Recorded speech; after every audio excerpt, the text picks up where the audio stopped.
नर्मदे हर तो सुबह के 5:30 बज चुके हैं और हम यहाँ से निकल रहे हैं। ये है मीठी तलाई, उत्तर तट पर हम आ चुके हैं। पर आपको एक थोड़ी सी जानकारी मैं देना चाह रहा था।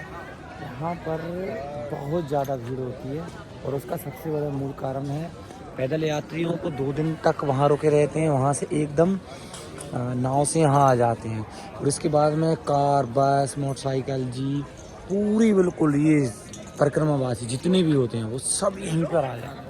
यहाँ बहुत ज़्यादा भीड़ होती है नर्मदे बाबा जी, वहाँ पर बहुत ज़्यादा भीड़ होती है। लेकिन 5:30 बज चुके हैं और यहाँ से हम प्रस्थान करेंगे और व्यवस्था बढ़िया है। आपको भले ही पब्लिक कितनी आ जाए लेकिन यहाँ पर बाबा जी बहुत अच्छी व्यवस्था कर रहे हैं। मैं कहता हूँ इतनी पब्लिक को रोज़ाना मेंटेन करना बहुत बड़ी बात है और अभी तक ये हमने इतनी पब्लिक देखी है, ये कहीं सबसे ज़्यादा मुझे आज यहाँ पर देखने को मिली, क्योंकि यहाँ पर सारे व्यक्ति इकट्ठे हो जाते हैं। तो जब भी जहाँ कहीं भी जहाँ जिस आश्रम में भी जाएँ तो साफ़ सफाई का बिल्कुल ध्यान रखें, क्योंकि जहाँ ज़्यादा पब्लिक होती है वहाँ ज़्यादातर कुछ लोग आपके ऐसे मिल जाएंगे जो गंदगी करते हुए मिल जाएंगे, तो उनकी कारण की वजह से सबका नाम बदनाम होता है। इसलिए जहाँ पर भी जाएँ वहाँ स्वच्छता बनाए रखें।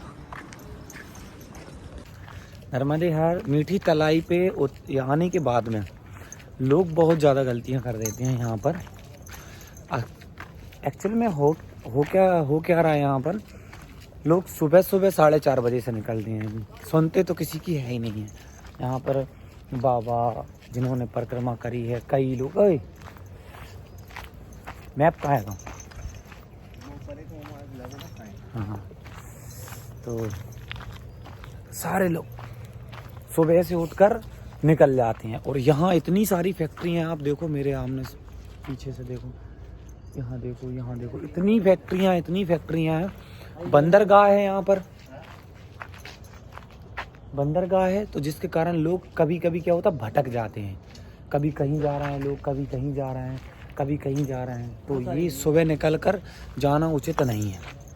तो आप अगर अब मीठी तलाई आ रहे हो तो सुबह निकलिएगा, क्योंकि यहाँ पर आपको रास्ता बताने के लिए कोई नहीं होगा और फैक्ट्रियों की चकाचौंध में आप इतना किलोमीटर चक्कर खा जाओगे, आपको खुद पता नहीं होगा।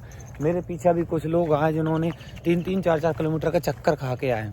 बाहर चले गए सिटी के अंदर दहेज में, फिर वहाँ से घूम के यहाँ पर के लिए वापस आ रहे हैं। या फिर आप वो रोड ले लो, मेन हाईवे, जिसके थ्रू आप जाकर आगे जुड़ जाओगे। और या फिर किसी ऐसे बंदे से मिल लो जिसने दूसरी बार या तीसरी बार परिक्रमा कर रहा हो, या फिर उस लोग से मिल लो जो आपको मैप के डायरेक्शन को बता सके। मैप पे स्पष्ट डाला हुआ है कि ये रास्ता परिक्रमा मार्ग का है ऑनलाइन, तो आप वो रास्ता देख सकते हो। अभी क्या होता है, सुबह उठते हैं और एक बंदा आगे निकल गया, उसको बिल्कुल पता नहीं है, वो अपने मन से चल रहा है और उसके पीछे जितने भी चल रहे हैं, जैसे अब चीटी नहीं चलती, आगे एक चीटी चल गई, दूसरी उसके पीछे चल रहा है, डिंग डिंग डिंग डिंग। कुछ ऐसा हमारे साथ यहाँ पर हमारे साथ भी हो रहा था। अरे मैंने कि पागल है, कहीं का कहीं जा रहा, कहीं का कहीं जा रहा। तो हमने अभी यानी कैसे हमने मैप खोल के हम निकले और फिर हमने कई लोगों को गाइड किया, देखो ये पीछे आ रहे हैं। पर जब जिनको ज़रूरत होती है लोगों को पूछने की, तब तो पूछते नहीं है। देखो अभी लोगों को रोक कर पूछ रहे हैं, क्योंकि ये रास्ता हमको परिक्रमा मार्ग पर ले जा रहे हैं। नर्मदा जी हमारे जस्ट सामने है यहाँ पर और हम ये चल रहे हैं, परिक्रमा मार्ग है। हम ये नहीं कह रहे कि आप ऐसा करो, पर मतलब सुबह जल्दी मत निकलो, तो आपको रास्ते बताने वाले लोग मिल जाएंगे। बस सुबह जल्दी मत निकलो। सुबह बहुत जल्दी निकल जाते हैं, कि कितने बजे निकल जाते हैं? 4 बजे 4 बजे निकल जाते हैं, बिल्कुल 3 बजे रात के पूजन करी निकल, और 4 बजे तक उठाए हुए जे आ रहे हैं। तो अपने इधर से जो भी आए तो वो थोड़ा लेट चले। और मैं इस लेट की बात इसलिए कह रहा हूँ कि आप 4:30 बजे 3 बजे के बीच में आपको यहाँ पर नहाने धोने की, लेटरिन बाथरूम करने की सबकी दिक्कत होने वाली है। आप आराम से उठो, बस एक दिन आराम से उठ लो यहाँ और आराम से चलो, क्योंकि यहाँ पर बहुत भूलैया है, बहुत ज़्यादा। इन फैक्ट्रियों के जाल में आप उलझ जाओगे और बहुत सारा चक्कर भी खा लोगे। तो थोड़ा आराम से संभल के और सबसे पूछताछ के चलिएगा। और मैंने ऐसे कई लोगों को देखा। अब हम वहाँ से चले तो थे, लगभग 300-400 आदमी चले होंगे वहाँ से सुबह से उठ के, पर टच हुए हैं मात्र मुश्किल से 40-50 लोग, बाकी सब कहीं का कहीं भटक गया, कहीं का कहीं फैक्ट्री में घूम रहा है, कहीं का कहीं घूम रहा है। ये हाल है। तो यहाँ पर सुबह सुबह थोड़ा सा लेट चलिएगा जिससे आपको कोई दिक्कत ना हो। नर्मदे ये देखिए यहाँ पर चाय नाश्ता की व्यवस्था है और समय समय पे यहाँ पर भोजन प्रसादी भी दे जाते हैं लोग। ये दहेज शहर के पास है और सेवा सभी को देते मिल जाएंगे। तो हम आ चुके हैं यहाँ पर काला दारा और ये है यहाँ पर मंदिर। यहाँ से आपको ये रास्ता ले लेना है और यहाँ पर आपको आगे थोड़े आगे एक मंदिर आश्रम मिल जाएगा जहाँ पर भोजन प्रसादी शायद की जाती है। हम आगे अभी पहुँचे नहीं हैं, लेकिन जहाँ आश्रम होता है वहाँ पर कुछ ना कुछ तो मिल ही जाता है खाने को।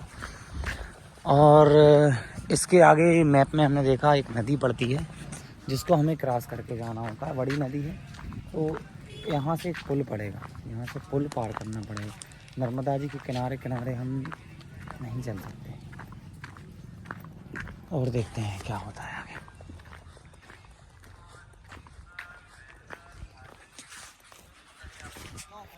ये देखिए यहाँ पर रोड डलने के कारण शायद आपको पता ना चले, पर यहाँ पर कुछ जगह लिख चुका है नर्मदा परिक्रमावासी एसरोल मार्ग और साल भालपुर कपट आश्रम। यहाँ पर बढ़िया आश्रम है, भोजन प्रसादी की व्यवस्था है। पर यहाँ पर इतने मोटरसाइकिलें क्यों खड़ी, इसका कुछ आइडिया नहीं, पर यहाँ से थोड़ी सी दूर आती है।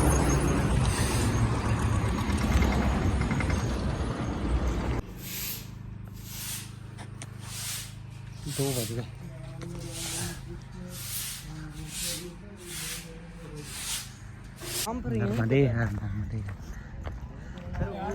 नर्मदे यार कौन सी जगह है?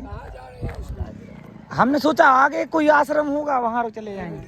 12 किलोमीटर चलना पाए तो आश्रम तुमको मिलेगा। भरूच में है। हाँ भरूच जाना पड़ेगा ये 12 किलोमीटर। नर्मदे ये कौन सी जगह है महाराज जी?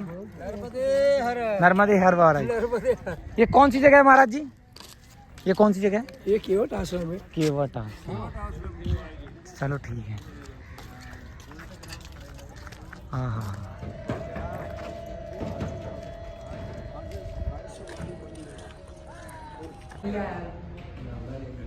ये केवट आश्रम पे बहुत सारी व्यवस्थाएं हैं। सब लोग माता बहनें सब लोग पक्का भोजन खिला रही हैं। देखो आज बहुत बहुत लोग हैं यहाँ पर मैया की सेवा देने के लिए।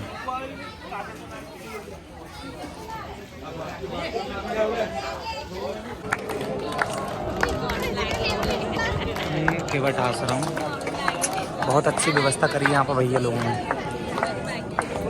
अति सुंदर।